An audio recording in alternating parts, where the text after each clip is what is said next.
Future సిటీలో AI data centre 100 మెగావాట్ల కెపాసిటీతో ఏర్పాటుకు యూపీసీ ఓల్ట్ సంస్థ అగ్రిమెంట్ 5,000 కోట్ల పెట్టుబడులు సుమారు 4,000 మందికి ఉపాధి. ఇవన్నీ పేపర్ల మీదనేనా? ఈ పెట్టుబడులన్నీ జాబులన్నీ పేపర్ల మీద చూపించి ఇచ్చినట్టేనా? ఏకంగా 5,000 కోట్ల పెట్టుబడులు అట, సుమారు 4,000 మందికి ఉపాధి అట. ఇది భవిష్యత్తుకు సంబంధించి చెప్తాను అన్నట్టు. ఇప్పుడు ఈ 5,000 కోట్ల పెట్టుబడులు వస్తాయి.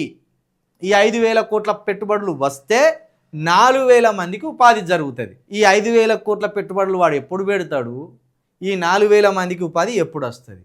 దీనికి ఇక సమయం అయితే ఉండదు, ఓ నిర్దిష్ట సమయం అయితే ఉండదు. ఇక్కడ ఒప్పందాలు చేసుకున్నట్టు ఈమెకు సీటు తినిపిస్తాడు, ఈయనకు సీటు తినిపిస్తుంది. వీళ్ళందరూ గల కోలు చాలువాలు కప్పుకొని ఆలింగనాలు చేసుకొని బయటపడతారు. ఇక 5,000 కోట్ల పెట్టుబడి దేవుడెరుగు, ఈ 4,000 ఉద్యోగాలు ఎప్పుడో ఎవరికి తెలియదు. 623 కోట్ల పెట్టుబడితో స్నెడ్డర్ ఎలక్ట్రిక్ విస్తరణ, దావోస్ వేదికగా 3వ రోజు 5,236 కోట్ల ఇన్వెస్ట్మెంట్ సాధించిన తెలంగాణ రైజింగ్ టీం.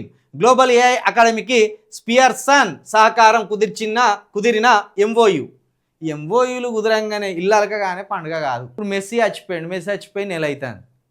మెస్సీ చచ్చిపోయినాక జరిగిన లాభం ఏందో చెప్పాయి అంటే ఇంతవరకు ఏ మంత్రి కానీ, ఏ ఎమ్మెల్యే కానీ, ముఖ్యమంత్రి కానీ చెప్తే ఒట్టు. ఏం జరిగిందయా మెస్సీ వచ్చిపోయినాక అని అడుగుతాను. ఏం జరగలే. పైగా 100 కోట్లు 200 కోట్లు మనయే పోయినాయి. ఆయన వచ్చిపోతే క్రీడాకు సంబంధించి అనూహ్యమైన మార్పులు జరుగుతాయి. క్రీడలను రాష్ట్ర ప్రభుత్వం ప్రోత్సహిస్తుంది. గ్రామ స్థాయిలో ఉన్న క్రీడాకారులందరినీ తీసుకొచ్చి మెస్సీలుగా తయారు చేసి ఈ ప్రపంచానికి పరిచయం చేస్తుంది అన్నారు. ఏడి మెస్సీ వాయే. ఈ క్రీడలకు సంబంధించి ఒక్కటి ముందడుగు పడ్డదా? కానీ గిట్లా నమ్మ బలుకుతాను ఎప్పటికప్పుడు. సరే, ఈ 5,000 కోట్ల పెట్టుబడులు తీసుకురా, 4,000 ఉద్యోగాలు ఇవ్వు, చూద్దాం.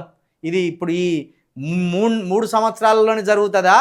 మళ్ళొచ్చే ప్రభుత్వం వరకు, మళ్ళీ మేము ప్రభుత్వంలోకి వస్తే అప్పటి వరకు 5,000 కోట్ల పెట్టుబడులు రావు, 4,000 ఉద్యోగాలు ఇవ్వరని చెప్తారా?